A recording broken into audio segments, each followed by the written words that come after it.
My sisters and brothers, I greet you all with the love and peace of the Lord. I invite you to meditate together with me on the holy word of God of third Lenten Sunday, 7th March 2021. The focus of our reflection: it is not enough to keep our temples splendid and elegant, but keep them holy.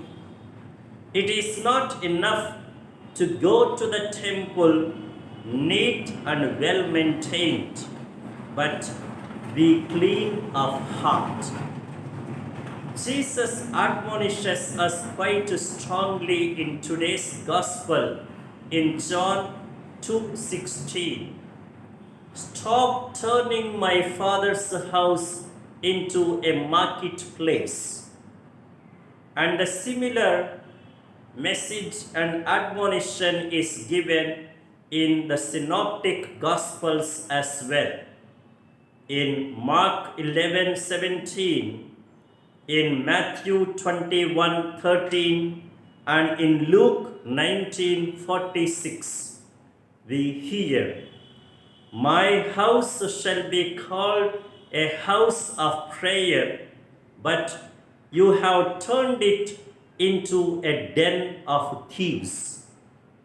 And now, the first lesson for our reflection is the contrast between the temple values and the market values.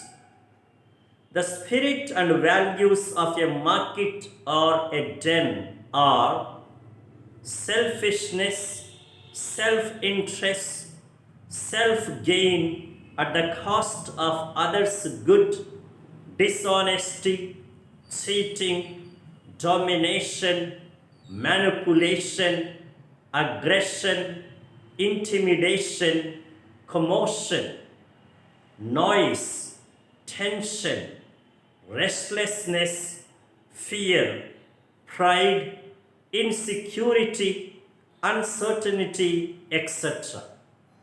In contrast, the spirit and the values of the temple are divine presence, holiness, peace, serenity, humility, sincerity, enlightenment, clarity, surrender to God's will, fraternal communion, concern, sharing, charity, readiness to sacrifice for the good of others, etc.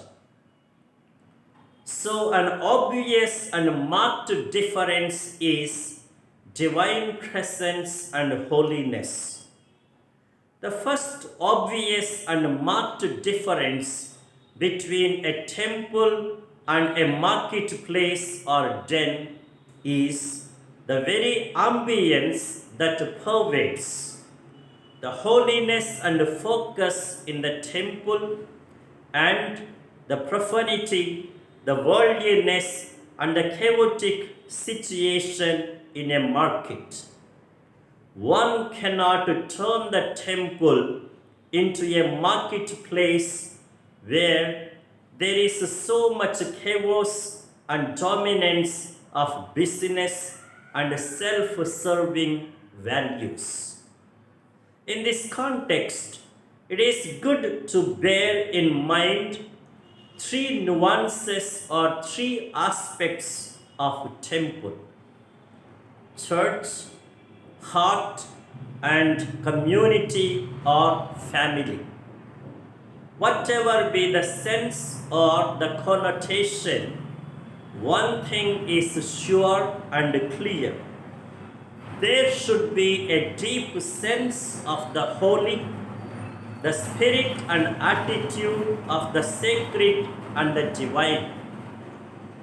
Taking the first understanding of the temple as referring to the place or community of worship, the church. some simple questions to pose are: how much there is a sense of the holy, the spirit of the divine in our places and communities of worship?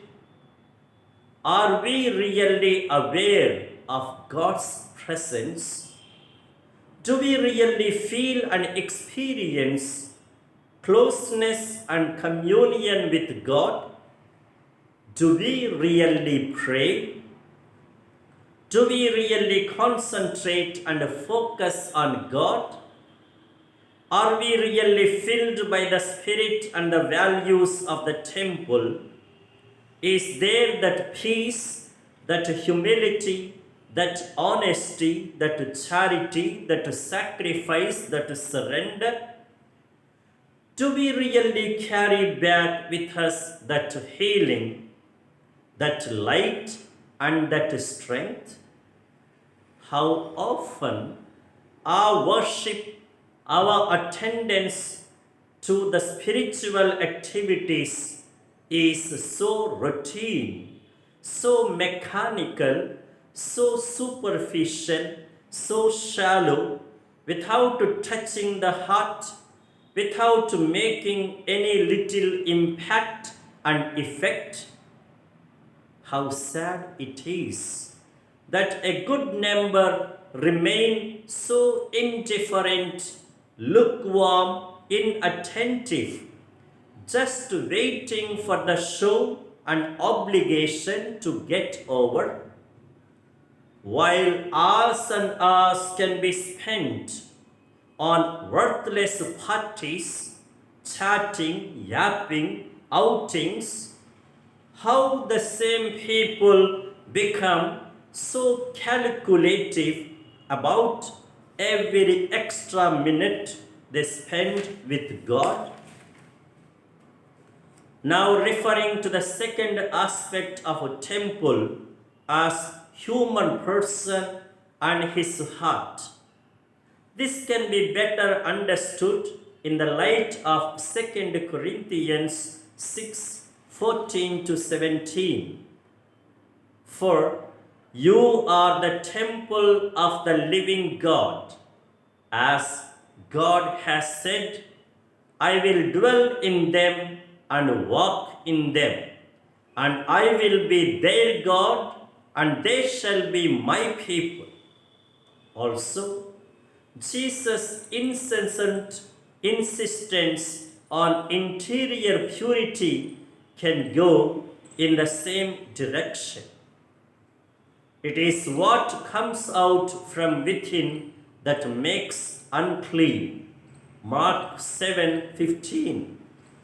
What comes of a person is what defiles, for evil designs come out of the heart: theft, murder, adultery, jealousy, greed, maliciousness, deceit, indecency, slander, pride, and folly.